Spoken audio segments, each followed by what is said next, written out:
अस्सलामुअलैकुम दोस्तों, welcome back to our channel find Urdu. Serendipity. Serendipity का मतलब है कोई अच्छी चीज़ या अचानक फ़ायदा जो आपको बिना प्लान के मिलता है। ये लफ्ज़ अक्सर पॉजिटिव सरप्राइजेस और अनएक्सपेक्टेड खुशियों के लिए यूज़ होता है जो किसी शख्स की ज़िंदगी में अचानक आती हैं।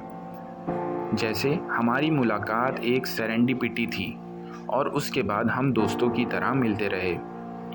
Finding that book was pure serendipity. I had no idea it even existed. उस किताब का मिलना बिल्कुल सेरेंडिपिटी था, मुझे पता भी नहीं था कि वो मौजूद है। सेरेंडिपिटी का मतलब है अचानक और पॉजिटिव सरप्राइज़ जो बिना किसी प्लानिंग के मिलता है। तो दोस्तों, ये था सेरेंडिपिटी लफ्ज़ का मतलब। उम्मीद है अब आपको समझ में आ गया होगा। मिलता है नेक्स्ट वीडियो में। शुक्रिया।